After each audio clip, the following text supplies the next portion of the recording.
Welcome, Kenneth. Thank you very much, Divine.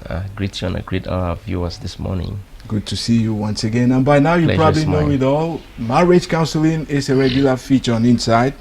And last week we opened a chapter on tips, how to help you avoid divorce, how to help you achieve success in your marriage. If you don't mind, I'll present this book again. It is called Effective Conflict Management in Marital Relationships. Well, Kenneth here is the author. I'll read something from the back of it.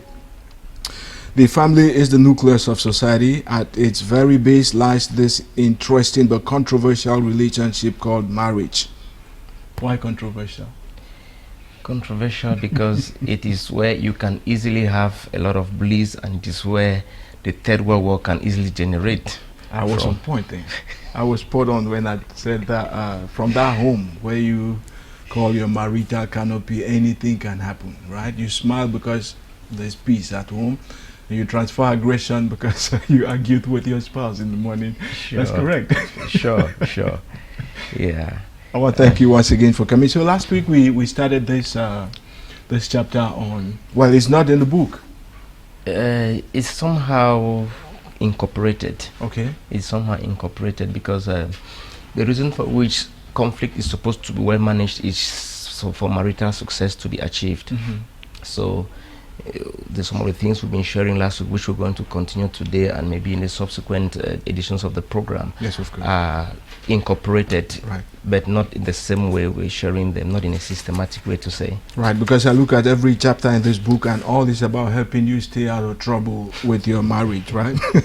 And I'll just write down to page 54. I give up my ego and interests in favor of my spouse. Yeah.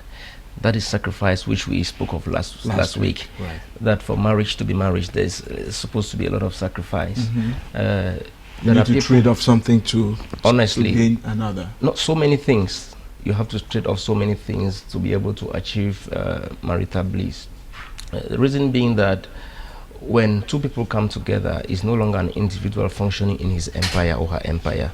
The two come together for a union, and coming from backgrounds where they had their personal dreams, they had their ways of behaving, they had their property, they had. So there is need for them to trade off some of these things in order for the marriage to be sane. If not, you see that an individual came to marriage and rather than enjoying it the way it's supposed to be, he enters into stress because he's still holding on. He or she, to say, is still holding on to some of his past issues. Yeah. So the idea is to give them up. To give some. When you make the commitment, you need to be a fresh person with a fresh start. Sure, as long as there is an interlocking relationship between your personal aspirations, your personal likes and desires are concerned. When there's an interlocking relationship between that and those of the union, you have to give them up in order to at least have a marriage that is balanced and is on the way to success. Right. I'm just looking. I wanted to ask you what next. What do we discuss next? But I found out something in here. You wrote somewhere that dialogue is key to marital bliss. Sure. But then you need to dialogue with self-control. Yeah. That's not the kind of grand national, major national dialogue we had in Cameroon. Sure. A couple of months ago, right? If care is not taken, a couple may subscribe to dialogue and it ends up rather tearing things apart. Yeah, because the Cameroon own actually tore a couple of things apart. He rather accounted for more harm than good. Yeah. Well, that is what we think. When we're saying that a couple must dialogue, because when you bring things on the table for discussion, if you don't control yourself, somebody may give, at times your spouse may give some flimsy excuses that can rather keep you on your nerves. All right. At times someone will want to bring justifications, because there are some people who have deleted the word "I'm sorry" from their dictionary. It doesn't exist in their vocabulary. Just only 2 words. Yeah, just 3. I am sorry. Right. Just 3 words that make the magic. Sorry, right. So at times, you see, somebody is hurt or is hurting over something, and all he or she needs is "I am sorry." And the ego of the human person requires that when he or she is found disadvantaged in a situation, that word pacifies so many things. Just look at, for instance, as we drive on the streets in Douala, if you injure somebody somehow, you just say, excuse me. It just calms down. Right. But when somebody does, you start, man, how you were already on my lane or something, you start bringing excuses, it will rather make the things to be blown up. And it's the same thing. It's the same thing in marriage. Yeah. If you have erred, if you have gone, in fact, if you've gone out of the way in one thing or the other, it's as easy as saying, I'm sorry. Okay. When you say, I'm sorry, many things are pacified and many things can come back on their rails rather than, wanting to justify. Right, and we've discussed this in different words several times on this very platform. You need to put in place measures that prevent conflict. That's way in advance. Yes, way in advance, because if not, you find out that at the end of the day, your home is a fire brigade center. Right. Yeah, you always be fighting. The fire brigade unit is almost redundant. They don't have work until there is a situation for them to handle. Yes. So each time there is a situation, they are there to bring things under control. Damage control. Right. Yeah. So it is better to put measures in place that will. It's true you can't completely eradicate, but you can mitigate. You can bring conflict to an acceptable, call it acceptable level. But if it is such that you're always, into issues and you have to solve today, at times when it's like that, there is a crack that is being kept in the home, which will not manifest maybe just at a go. It's a gradual process. The bond, the marital bond, which is supposed to be getting stronger, the two people who are supposed to be getting closer, at the end of the day, it is rather gradually they are getting apart, because something is adding on another and straining them up. And at the end of the day, your spouse, in fact, one of the spouses or both, will not be able to put in their best into the relationship. Since last week we said marriage is work, and for you to work, you need the stamina. For you to work, you need the motivation. If the motivation is not there, believe me, the person or your spouse will not be able to put in his or her best into the marriage in order to get things on their rails. So it is best to prevent it from happening, so that the time you would have been using also in solving conflict is the time you're using to build other things and reinforcing your marital bond. And you say honesty in word and indeed is supposed to be a part of every couple. Honesty, which means you keep away lies. From when two people are planning to settle in marriage, honesty is a very important tool. It is very important factor, because there are things you hide today, and when they get revealed tomorrow,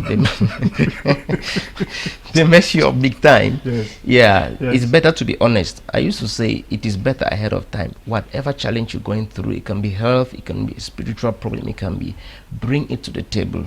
Let it be handled, let it be talked on. So two persons who live together as husband and wife, and they still have this habit of telling lies one to another, it is a very bad thing. They are laying it is a precarious foundation they're laying for themselves. Or it is they're building nothing hides forever. All right.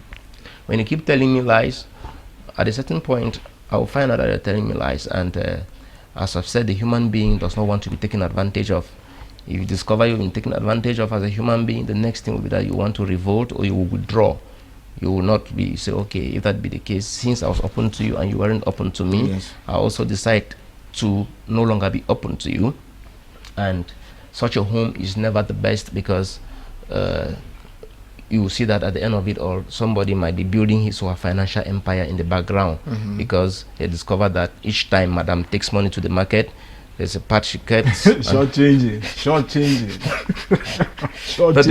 The market list is always very huge before she goes to the market, and by the time she comes back, you don't really see as much. And the story all the time is that the prices are on the rise. Right.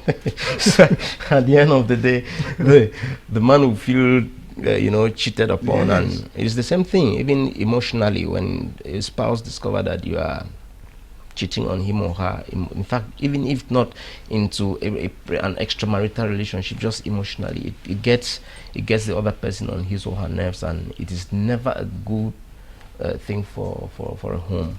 You just mentioned something, extramarital relationships. I guess we'll just find time and really focus on that, how to avoid tending and cultivating extramarital relationships. But then on page 79 of that beautiful book, a couple must be able to submit to God by praying together. I looked at this and I just said, okay, now I'm a Muslim. Suppose I'm a Muslim. And at 5 o'clock in the morning, when they start singing Allah Akbar from the mosque, my wife and I are, hitting our heads on the floor, and you must be able to pray together. Sure, it's good. It's an important thing, because when they pray together, there is a way it comes to reinforce the bond. A couple that does not do many things together, discuss together, pray together, even study and meditate on the Bible together, if they are Christians, or Muslims, what they will meditate on with the Quran.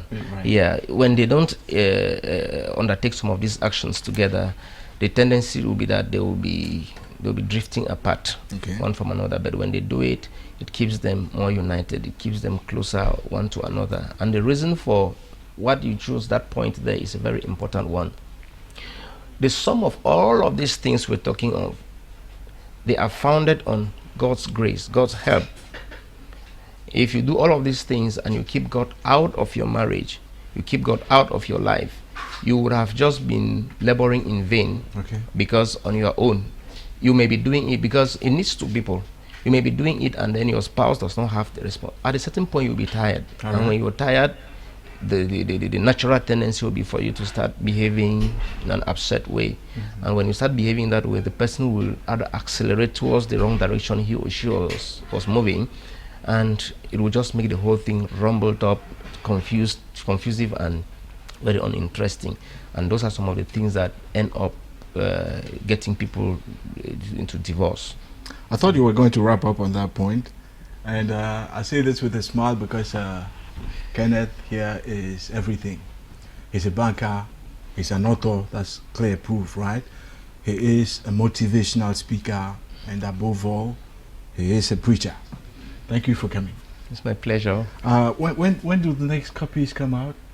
They're available. They're available already? Yeah. Please send your money, right? Send your money, prepare the money. It's only 3,000 CFA francs per copy, and I bet you this is a library of all you need to keep your marriage intact. Thanks sincerely for coming. My pleasure. And take our greetings to beautiful Madame. There's a testimony I only give when she comes back around.